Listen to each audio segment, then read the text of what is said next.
I found Clara's secret Instagram account. And there it was, her comment, like a punch to the gut. I lost him. Ever since, every man I've loved has been just a version of him. Vincent, her first love, had come back from the UK with his 5-year-old daughter, Nina. And just like that, I was invisible. It wasn't until later that I realized even the birthday gifts Clara gave me each year were hand-me-downs Vincent didn't want. I told her I wanted a divorce. She frowned. I never saw you as a replacement. You're my husband. That's your place, and no one else's. I smiled. Yeah, but I'm not interested in leftovers. I never thought I'd find something like that on Instagram. Clara's burner account. Ever since I lost him, I've only dated tall, skinny guys with glasses and eyes that curve like crescent moons when they smile. The night before my wedding, I called him. If he had said he still loved me, I would have run.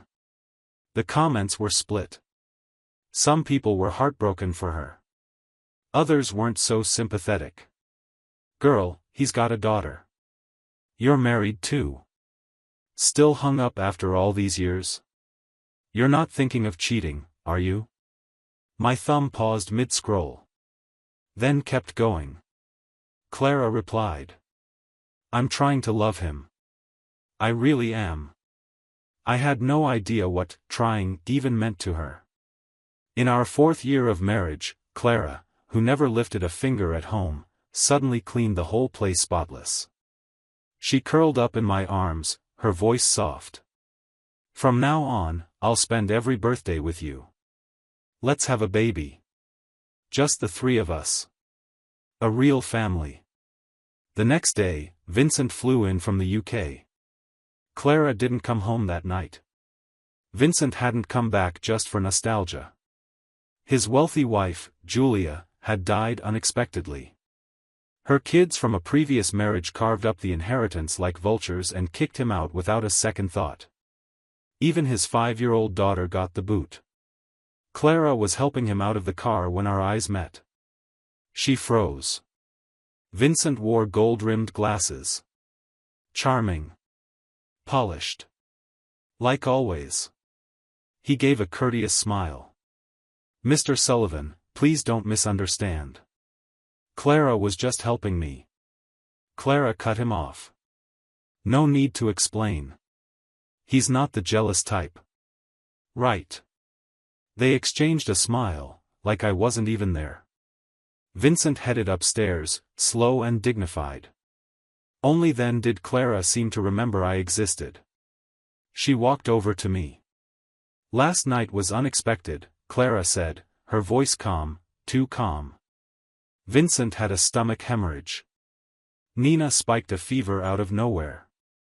There was no one else around to help. Of course I had to stay. She reached for my hand like it was the most natural thing in the world. Are you mad at me? I pulled away and wiped my hand with a tissue. She blinked. Her face tightened. Ethan, what the hell? I told you what happened. Nothing's going on between me and Vincent. We should get a divorce. Her expression froze. For a split second, her face went completely blank, like she couldn't even process the words. Ethan, come on. You can't just throw that out like it's nothing. That's not something you say in a fight. Look, I messed up, okay? I should have told you sooner. But there's nothing between me and Vincent. I gave a small laugh. Clara, I saw your secret Instagram. Funny timing, huh? I'd always known about that account. But I respected her past. Her privacy. I never snooped. That night, though, I clicked through, one comment at a time, one photo after another. Each post screamed how unforgettable her love for Vincent had been. How deep it went. I used to think she'd abandoned that account years ago, after Thomas Corporation went under and Vincent walked out on her. But the most recent post? It was from just last month. A photo of the stars, dark sky spread wide. Thinking about you again. All these years, and I still can't forget. God, I'm pathetic. I looked at her. You don't need to try to love me anymore, Clara. I'm done trying to. Let's get divorced. Loving someone, it's never something you have to force. Just like with Clara. For me, it was love at first sight. When I met her, she was no longer the golden girl everyone adored. She'd already fallen hard from grace, running into walls everywhere she turned, eyes full of exhaustion and pride barely hanging on. I was building my own company back then. Her asking price for an internship wasn't cheap. But I hired her anyway. A friend who knew the backstory teased me. You seriously crushing on her? I mean, sure, she's gorgeous, but she's drowning in debt. You really think you've got the kind of money to marry someone like that? But I wasn't thinking about money. Or marriage. I just wanted to help, in my own way. Maybe it was gratitude. Maybe something more. I told her once. Let's be honest. You've never loved me. You married me because your mother, Grace, told you to. I was the selfish one, I used this marriage to keep you close. But now he's single again. Isn't it time we both faced what we really feel? Clara didn't even hesitate. You're the one who stopped loving me, aren't you? Otherwise, why are you trying to leave over something this small? Her voice rose, frustration seeping through. Yeah, I used to be hung up on Vincent. I won't lie about that. But that was the past. I only posted those things because I was in a mood. People get sad, they vent. It's not that deep. Why can't you just let it go? Maybe it was because my heart had already been aching for too long. That night, for the first time, I stayed calm, too calm. Just the past? I asked. Clara, can you honestly tell me that in all these years of dating, of marriage, was there ever a moment when I meant more to you than Vincent? She opened her mouth. But nothing came out. I laughed. Not the happy kind. The hollow kind. You couldn't even be bothered to get me a real birthday gift, Clara. You gave me the crap he didn't want. I still remember that birthday years ago. I had just finished working late. Picked up a tiny cake to celebrate by myself. And ran into Clara right outside our company building. She looked worn out. Drained. Her hair a mess, eyes heavy. I thought something must have happened. So I invited her to sit with me on the edge of the garden downstairs. Pulled out the cake and cut it in half. My grandpa used to say, something sweet can make the sadness a little easier to swallow. Clara let out a dry, sarcastic laugh. Wow, Ethan. That's the oldest trick in the book. I remember how awkward I felt, scrambling for a response. Tried to play it off. I was a foster kid, my grandfather took me in. He was kind, and I did everything I could to be good to him. Even when Thomas Corporation sponsored my education, I never forgot what it meant to stand on my own. Between classes and the scraps of sleep I could manage, I was always hustling, working odd jobs to stay afloat. When Clara realized it was my birthday that night, she froze for a moment. Then, with her usual prideful flair, she handed me an elegant little box. If you don't want it, she said, half threatening, I'll just throw it out. Inside was a tie. That was the first year we knew each other. By sheer coincidence, she'd ended up spending my birthday with me. I thought maybe that moment, simple, unexpected, was the beginning of something real between us. But in the years that followed, Clara always had some excuse not to be there for my birthday. Still, without fail, the day after, she'd show up with a gift, some thoughtful, polished item, wrapped just right. I used to believe she meant well. That she cared in her own way. Until that night, when I scrolled through her secret Instagram. There they were. One by one. The same gifts. In photos. Originally bought for Vincent. She could never forget him. But pride wouldn't let her reach out to him directly. So every year, on July 18th, she'd vanish. It was only later that I figured it out. She was flying to the UK. Just to get a glimpse of Vincent from afar. To make sure he was still living, breathing, existing in this world. Only then could she come home in peace. Clara sat there, digging her manicured nails into her palm, agitated and stuck on the same broken loop. "It's not what you think, just let me explain, Ethan, please." I waited. Patiently. Too patiently. But the truth was, she had nothing to say that made any sense. Because how could it? She'd taken the gifts meant for another man, and passed them on to me. Hand-me-downs of affection, dressed up as love. And the worst part? I'd been touched. Moved. Grateful. I was living in the illusion. The first year we got married, I took over Thomas Corporation, a sinking ship. And I brought it back to life, inch by inch. The magazines called me a business prodigy. Said I repaid a drop of kindness with a flood. But only I knew the truth. It wasn't just about repaying a debt. I did it for a girl I loved with everything I had. Finally, Clara landed on a defense. If you saw my Instagram, then you should understand. Before you, yes, I was looking for comfort in guys who reminded me of Vincent. But you're nothing like him. Her eyes were red, as if I had wronged her. "I never saw you as a stand-in," she said, voice trembling. "Yeah, I messed up. But didn't we make a promise on your birthday? I said I'd give you a child, that we'd be a real family, just the three of us." I looked at her, jaw clenched. "Then why were you still talking to Vincent behind my back? Even if it was innocent, Clara, you're not a child.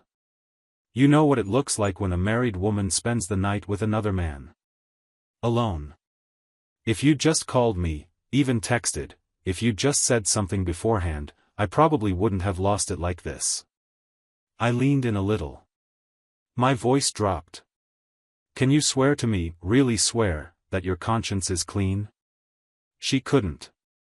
She just stared at me, eyes full of guilt she couldn't hide anymore. I let out a bitter laugh. "You make me feel like I never truly had you. Like the moment Vincent shows up, I lose. Every time." Just then, Vincent came downstairs again. He acted like nothing had happened. Calm, sincere, carefully composed. He looked at me and said, "Mr. Sullivan, I apologize. I've been out of the country too long, some habits just don't translate. Last night was chaotic, and Clara's always been the type to panic when something happens to me. I take full responsibility. Please don't blame her." Then he turned to Clara. "You've been married to Mr. Sullivan for years. Apologize properly." Every word dripped with implication, how close he and Clara used to be, how much she still depended on him. And all the while, he wore that innocent, harmless expression. Like he wasn't the one who lit the match. I smiled at him. Vincent looked pleased with himself. A second later, my fist cracked across his face. "Vincent!" Clara screamed and rushed to his side. She spun on me, furious. "What the hell is wrong with you?"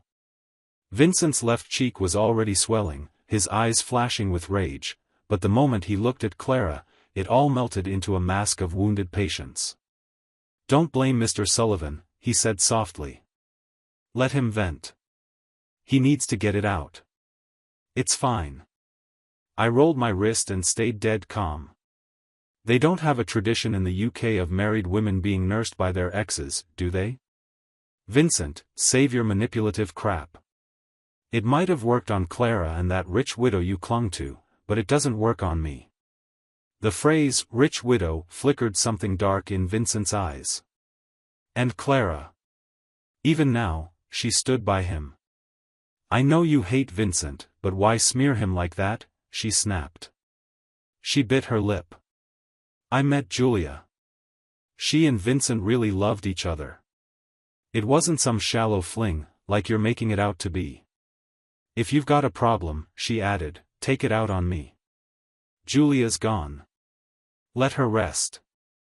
You don't need to speak about her that way. I didn't have the energy to argue. I just walked away. Later that night, after wrapping up work at the office, I came home. As soon as I turned on the lights, I saw Clara sitting on the couch. Eyes red and swollen. She'd clearly been crying. And for the first time ever, I didn't feel the urge to go comfort her. I just stood there. Feet rooted to the floor. The whole room was silent. Until she finally spoke. I won't agree to a divorce, she said quietly. Head down, voice small, but steady. I know I messed up. But on your birthday, I meant what I said. I really did want to start over. Seeing Vincent again, it shook me. It's habit, Ethan. That's all it was. A reflex. I don't feel anything for him anymore, she continued. I just want us to live a normal life together. I know how good you've been to me. I know what you did for Thomas Corporation. I know you love me. Tears welled up again as she looked up at me. These past years, I didn't want to have kids, and you never pressured me. Not once. Her voice broke a little. I won't get divorced. I won't. You're my husband. That's your place. No one else's. And you promised my mother. You said you'd take care of me. For life. She looked at me, pleading. Ethan, are you going back on that now? I ran. Not literally at first, but that's what it felt like, fleeing. From the weight of it all, responsibility, love, pride. A tangled mess crushing the air out of my chest. By the time I realized where I was going, I was already behind the wheel. Headed to the hospital. Grandpa had been staying there since his illness began. As soon as he saw me, his eyes lit up, but then he called me by a stranger's name and started mumbling about wanting food. While the nurse updated me quietly, something shifted. His gaze suddenly cleared. I turned back, and he was looking at me, kind, familiar, full of warmth. You came to see me, he said. Why are you alone? Where's Clara? I couldn't answer. But he didn't seem to notice. He just asked me to wheel him outside for some sun. The air by the lake was fresh, the kind that brushes the noise out of your head. Little by little, my thoughts started to settle. Then he said it. You always liked that girl, Clara. Don't bottle things up, son. If you want to be happy, you have to fight for it. I froze. His hand, old and dry like the bark of a weathered tree, reached over and took mine. Rough, but warm. Steady. She's just spoiled, that's all, he said softly. Last time you were away on business, she came to see me. She told me how much she sees what you've done for her. Said she'd never take that for granted. Later, I pushed him gently back into his room while he slept, tucked in and breathing softly. Just as I was about to leave, the doctor stopped me. Have you given any more thought to the treatment plan, Mr. Sullivan? He asked. If we move forward with the surgery, the risks are very high. But if we stick with conservative treatment, your grandfather might still have a few good years left. I sat in the car for a long time afterward. Alone. Scrolling through old photos and videos of me and Grandpa. Rewatching the same clips over and over. By the time I unlocked the front door, the warm glow of the lights inside felt unreal, like I was stepping into someone else's life.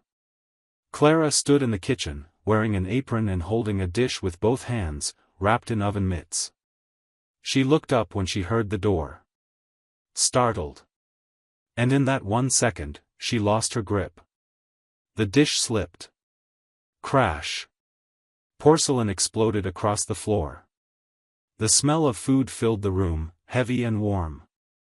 But all I could feel was silence. Like something had cracked open that no meal could fix. Instinct took over. I rushed to grab the first aid kit, pulled her hand gently into mine, and checked for the burn. Clara kept her head down, her voice small and apologetic. "Sorry. I'm so clumsy." I said nothing, lips pressed tight as I cleaned and treated the wound. Only once it was done did I finally let out the breath I'd been holding, one long sigh to clear the weight off my chest. Her voice softened. "I'll learn to be a better wife," she said. "Your grandpa told me you've always dreamed of having a warm, loving home." "You're a woman who was born to live like royalty," I said, quiet. "You married me, but that doesn't mean you have to play house. Let the housekeeper handle it." With her uninjured hand, she reached out and laced her fingers through mine. She looked me in the eyes. "Just believe in me one last time, okay? Let's try again. Maybe we'll have a baby soon. And this time, we'll do it right. Be the kind of parents who make their child feel safe. Loved. Really loved. Okay? I won't lie. In that moment, I caved. Because when you've loved someone like Clara for so many years, you don't just flip a switch and walk away. And maybe, just maybe, because I promised Grace I'd take care of her daughter. Not long after Clara joined my startup, she realized something wasn't quite right. She showed up at my office, waving her paycheck with raised eyebrows. "I just realized. I'm getting paid 3% more than everyone else." "Why?" Under pressure, I told her the truth. Thomas Corporation had sponsored me. And now, I was trying to return the favor, by helping her. Her face was hard to read. Conflicted. "Most people wouldn't even think twice about kicking someone when they're down," she said. "But you helped me? You really are a weirdo." A few weeks later, she told me she wanted to take me somewhere. She wouldn't say where. Just smiled and told me to follow her. Turned out, we were visiting her mother, Grace. At a private care facility. After the collapse of Thomas Corporation, Clara's father had taken his own life. Grace, crushed under grief, slowly fell apart, her health, her spirit, everything. Clara had been covering her mother's sky-high care expenses while barely scraping by herself. The same girl who once lived above the clouds now walked barefoot through dust. I didn't know what to say. So I didn't. I just quietly paid for a year of Grace's care. Clara found out. The next day, she slapped a thick envelope of cash onto my desk. "Ethan," she said, fire in her eyes, "I brought you to see my mom because I needed someone. Not because I needed a savior." I stumbled through some clumsy explanation. Said I just wanted to help. That I owed it. She stared at me for a long time. Then, without warning, she smiled. "Ethan, you're not falling for me, are you?" Naturally, Clara and I grew closer. It wasn't a dramatic shift. Just something that happened, quietly, step by step. Later, when Grace's condition worsened, she took my hand and entrusted Clara to me, solemn, deliberate, final. On the day Grace was buried, Clara didn't shed a single tear. Didn't speak a word. But deep into the night, she collapsed into my arms, sobbing until her voice was torn ragged. She whispered, "Ethan, you're all I have left." And in that moment, I knew. For the rest of my life, I would go to war, walk through fire, do whatever it took, for a girl named Clara. Now, standing before me again, Clara looked at me with wide, waiting eyes, silently pleading for an answer. After a long pause, I nodded. The company was in the middle of negotiating a major deal. If we landed it, it could turn everything around. Whether or not I stayed in the picture after that, didn't matter.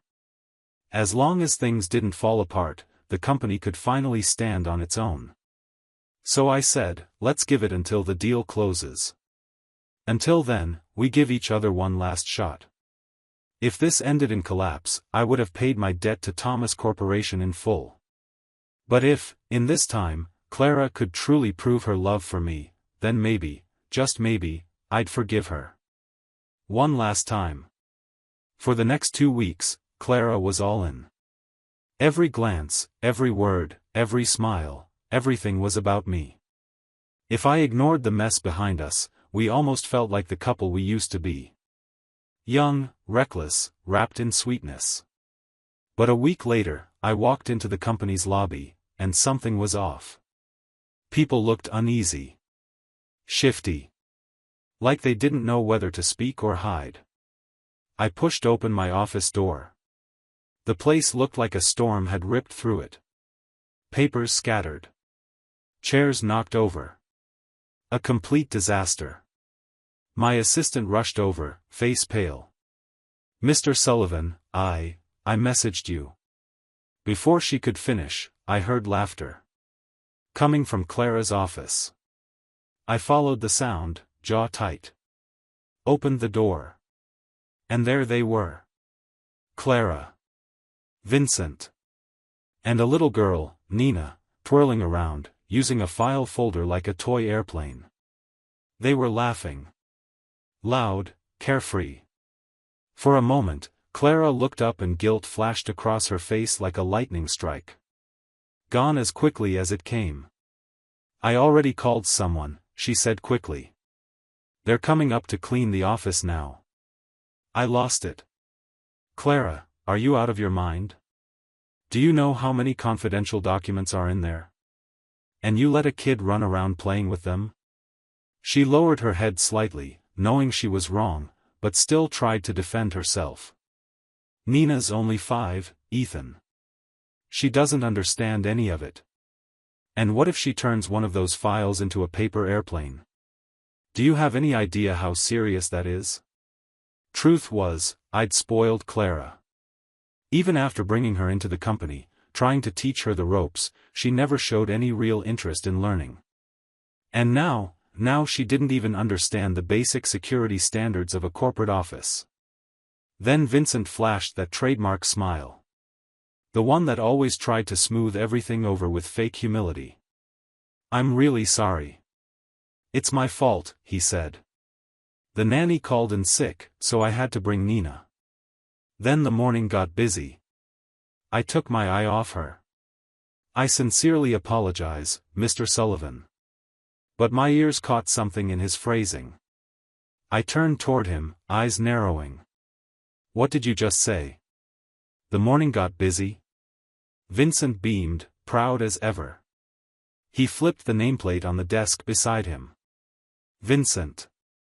Executive Vice President." I turned to Clara, my voice low but seething. "Are you out of your damn mind? You didn't even ask me before appointing him as VP?" She tried to explain, stumbling through her logic. "Vincent's capable. He just got back to the country, hasn't found anything stable yet, and things at the company have been hectic lately. I thought he could help lighten your load." I cut her off cold. "You know what stage we're at right now. Even if he were family, we'd have to vet him for espionage, background checks, everything. Any executive appointment that doesn't go through me is invalid." End of story. People were watching. Assistants. Employees. Staff. Clara looked visibly embarrassed, her pride bruised. Then she fired back, "Does everything have to go through you? Have you forgotten I hold 40% of this company? I'm the one who owns it." That hit deep. Too deep. Because it was true. All these years, I'd only taken my share of salary and dividends. The company, by name, by legal title, per the prenup, belonged to Clara. Every inch of it. Even she looked like she regretted saying it the second the words left her mouth. "I didn't mean it like that." "Don't bother," I said. Behind us, Vincent's daughter, Nina, sensed the tension and started wailing. The high-pitched cries drilled into my skull. "You want to prove you're sorry?" I said. "Then tell him to pack his things and get the hell out." Clara frowned. You really can't tolerate a single dad trying to make ends meet? Or is it that you still don't trust me? You think I brought him in just to get close to him again? You keep saying it's not like that, but everything you do says otherwise. Every choice. Every move. You want to prove it? Fine. Then answer me this, even if it's just for the company's sake, are you still insisting he stays? Her eyes flashed with anger. She shot back without thinking. Yeah. So what? This is my company. I make the calls. I stared at her. Then I laughed. Quiet. Cold. All right. You want him here? I said. Then I'm out. Clara's face twisted in disbelief. Ethan? Are you threatening me? You're gonna walk out over this? Fine. Go ahead. Let's see if the company falls apart just because you're not here. Back in my office, I quietly packed up my personal things. My assistant trailed behind, gently trying to talk me down. Mr. Sullivan, maybe don't make this about pride. Don't go to war with her over ego. I didn't look up. I'm not being petty. I'm just exhausted. Countless nights bled into mornings. I'd worked myself into medical warnings, my health riddled with red flags. All in the name of love. Of loyalty. Of gratitude. For Clara. For the company. For everything I thought was worth sacrificing for. I built something real, something analysts used as a textbook case study. And in return? I got one sentence: the company will run just fine without you. Clara chased me down to the underground parking garage. She stood in front of my car, arms crossed. You're really gonna be this petty? I didn't even respond. Not one word. She narrowed her eyes, voice sharp with fury. Don't say I didn't warn you. You'll regret this. She turned on her heel and walked off. And then, like clockwork, another figure stepped out from the shadows. Vincent. He smiled like someone who'd already won. Mr. Sullivan, he said, casual as ever, better to face reality sooner than later, right? His gaze swept over me with smug amusement. Let's be honest, you and Clara were never in the same league. She and I, we come from the same world. The divorce paperwork, which had once been shelved, was back on the table. I had made up my mind, I was done with Thomas Corporation. That promise I'd made? The one tying me to all this? It was void now. I moved out of our shared home. Once the news got around, several companies reached out, executive offers, golden deals, headhunter calls. Everyone wanted a piece of the man who built a miracle. But all I wanted was to breathe. To stop. To feel nothing for a while. I was bone-deep tired. Clara must have seen the divorce papers I left on the table. She started blowing up my phone, non-stop. Then came the mutual friends. Texts. Calls. Asking for my address. Eventually, I had enough. I blocked her. One evening, just after a long run, I came home, breath still catching in my throat. When the phone rang. The hospital. By the time I made it there, Grandpa had already been moved into the ICU. I stood there, stunned and hollow, completely lost. A grown man, 6'2", and I couldn't stop my eyes from burning. For someone who had always believed in reason over faith, I found myself in that moment praying to anything, everything. Begging. Pleading. Just let Grandpa be okay. But the world isn't always kind. He woke up briefly. Lucid. But fading. And I could tell from the nurse's expression, somber, resigned, that this was goodbye. The same look I saw years ago when Grace put Clara in my hands and quietly disappeared from the world. Grandpa's hand found mine, thin and trembling. He mumbled half-formed thoughts while I nodded, choking back tears. Then his eyes snapped open. Urgent. Searching. Where's Clara? He asked, looking around. I need to say something to her. Just a few words. Hands trembling, I scrambled to unblock Clara. I dialed her number. It only rang once before she picked up. Before I could even speak, her voice came through, cold and sharp. What now? Unblock me just to call when you feel like it? Do you still think I'm your wife, Ethan?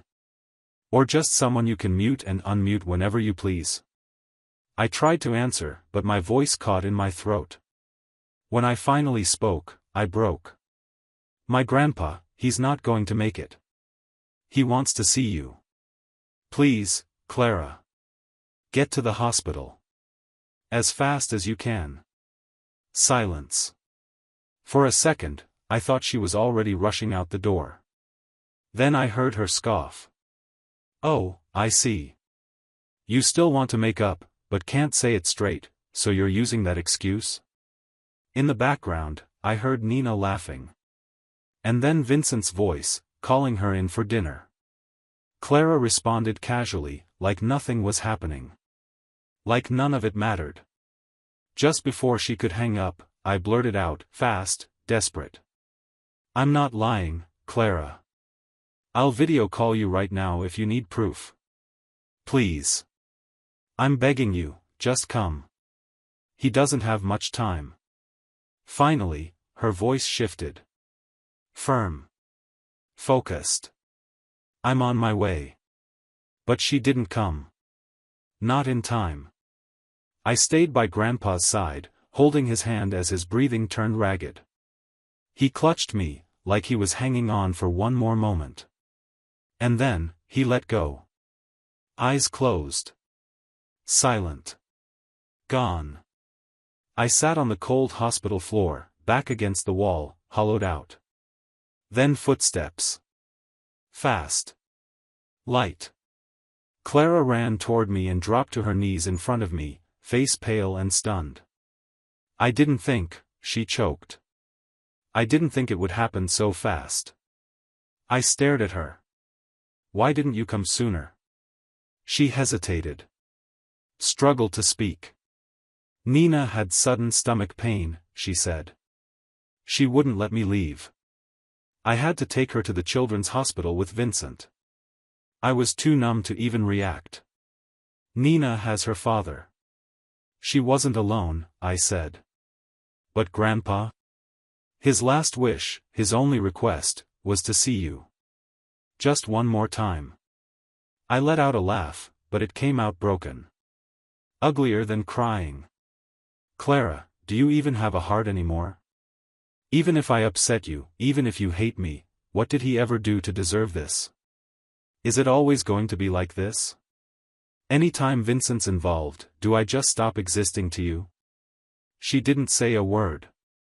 Didn't defend herself. Just silence. Finally, I spoke. Soft. Flat. Final.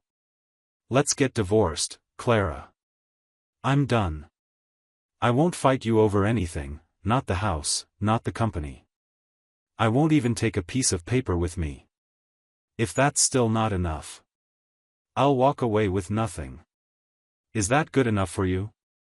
Clara's tears fell fast, huge, silent drops, like her chest was collapsing from the inside out. I'm sorry, she whispered. You're right. I won't fight it. On the day of Grandpa's funeral, Clara came. I had already asked a friend to keep her outside. She stood by the gates like a statue. Never tried to force her way in. Never said a word. She just stood there, alone, unmoving. I kept my word. Aside from my own company, I walked away from Thomas Corporation with nothing. Not a share. Not a file. Not even a thank you. I let it all go. The day I walked out of the courthouse, divorce finalized, Vincent was waiting outside, with Nina. Nina ran straight into Clara's arms, her voice sweet and hopeful. You're single now, right? So can Daddy start chasing you? I want you to be my new mommy. Clara looked at me. Just a glance. Then she turned back and gently, but firmly, pulled Nina's arms away from her. Vincent's smile faltered. Clara, what are you doing? Her voice was calm, steady, like someone who'd finally stopped lying to herself. I'm sorry, Vincent. I know it's too late. I know I can't undo what's already happened. But I've made up my mind. There's no going back for us. She turned her gaze toward me again. This time it lingered. I've realized something, she said softly. The person I truly loved was Ethan. I said nothing. She looked down, disappointed, but kept going. I've recommended you to a few companies. One of them is looking for an EVP. I want to take that title back. Vincent flinched, like she'd slapped him. What? He asked, stunned. You're saying all this now? I thought, wasn't the divorce so we could finally be together? Clara shook her head. It was all my fault. I clung to something from the past. I couldn't let go of the version of you I used to love. But Vincent, when things got hard, you were the one who left me. Her eyes flicked toward me again. It was Ethan who helped me crawl out of that hell. Not you. Vincent's face twisted. Is this about Nina? You think I'm not worth it because I have a kid? Nina looked up, confused. Am I not cute? Clara auntie, don't you like me anymore? Clara crouched to meet her eyes. No, sweetheart, she said gently. You're a wonderful little girl. This isn't about you. Then she stood and faced Vincent. Eric sent me everything, she said. Your entire history with Julia. Vincent went white. Eric. The eldest son of that British heiress Vincent had married, Julia's son. I didn't know what those files were. But from Vincent's face, I could guess, it was damning. For the first time, he dropped the gentleman act. No charm. No smugness. Just rage. He stormed off without another word. Clara let out a bitter laugh. A sound that didn't reach her eyes. I really was an idiot, she said. Still stuck loving the shadow of a teenage dream. But he's not that boy anymore. Her eyes shimmered with unshed tears. He changed. He chose power and money. He left me to marry Julia when I was at my lowest. And now that Thomas Corporation's back on its feet, he dares to come crawling back. She looked at me again, exhausted, regretful, broken open. The one person who truly deserved my love was the one I cast aside like he was nothing. I never blocked Clara again. So she messaged me. Every day. Endless texts, checking in, asking if I'd eaten, how I was sleeping, pretending we were still something. I ignored them all. My secretary mentioned that Clara had been coming by the building almost daily, waiting for hours in the lobby, only to leave quietly when I didn't show. One day, she even sent me a photo of her hand. Burned again. I felt nothing. The day Clara finally demanded to see me in person, something big happened. Thomas Corporation was hit with a crisis. A major deal we'd been working on, one we'd nearly closed, fell apart overnight. Confidential plans had been leaked to a rival firm, which then moved with eerie precision, stealing multiple high-value contracts. Like they'd had a blueprint. Because they did. Turns out, one of the projects Vincent had initiated before resigning had gone forward, unchecked. No one beneath Clara dared make changes without her green light. Now it had blown up in their faces. When Clara finally saw me, she looked hollow. Thinner. Pale. Tired in a way you can't fake. Her voice was low, tight with guilt. Please, she said. Just one last time. Help me. I know you don't owe me anything, but you put so much of yourself into Thomas Corporation. You really want to see it collapse again? I shook my head. There's nothing I can do. She gave a bitter smile, pressing a hand to her forehead. Right. Of course. You hate me. I shouldn't have come. I'm not going to help you, I said flatly. Thomas Corporation never belonged to me. Not really. And besides. I held up my phone, showing her the news alert. The headline was brutal. Massive leak at Thomas Corporation, source identified as CEO's ex-boyfriend. Corporate espionage suspect in custody. Clara just stared. Like the words didn't make sense. Like they were written in a language she'd never learned. She was right about one thing. I used to be too responsible. Too forgiving. But that part of me? It's gone now. I stood and walked out. Didn't look back. Didn't say another word. Thomas Corporation was bleeding out. Rivals smelled it like sharks catch the scent of blood. Everyone rushed in, trying to stake their claim.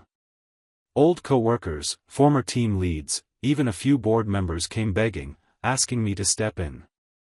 Save what could still be saved. I refused them all. Clara sent one last message. It feels like the day my dad died all over again. I don't have anyone left to lean on. But the truth is, Clara, you did have someone. And you destroyed him with your own hands. Vincent, seeing that Clara wouldn't take him back, dropped the act completely. Took a fat bribe from a rival company. Helped gut Thomas Corporation from the inside. Then vanished. He tried to escape with the money, flying through a string of transfers. But not everyone at Thomas was a fool. They reported him. Interpol caught him on a connection in a small European country, thanks to Eric and others who passed along critical evidence. Vincent was extradited. Charged with violating trade secrets and corporate espionage. The Thomas Corporation scandal exploded online. For weeks, it dominated the biggest social platform in the country, YouTube. Clara, once proud and untouchable, became a punchline. Clips. Memes. Reactions. Reels. Her name was dragged through comment sections and talk shows alike. She snapped. Unable to take the ridicule, Clara sent cease and desist letters to more than a dozen users. But this only made things worse. The internet doesn't scare easy. If anything, her lawsuits only sharpened their knives. Former colleagues told me Clara was falling apart. She'd show up at the company, drunk, several times a week. Trying to numb the disaster, only to spiral into alcoholism.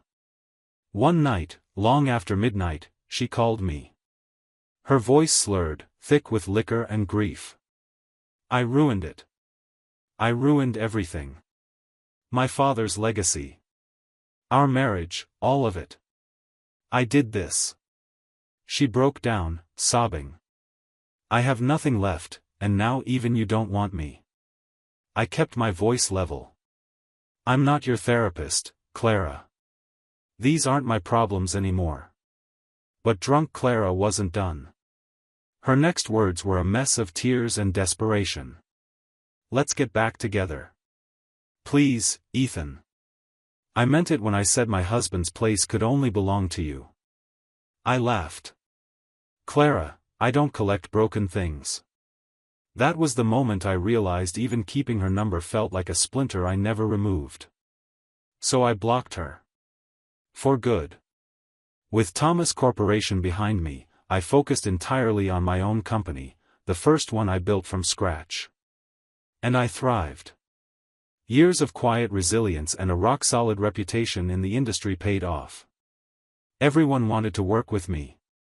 The business grew fast, clean, and strong. And somewhere along the way, I opened my heart again. She was nothing like Clara. She was my former classmate, my junior in university.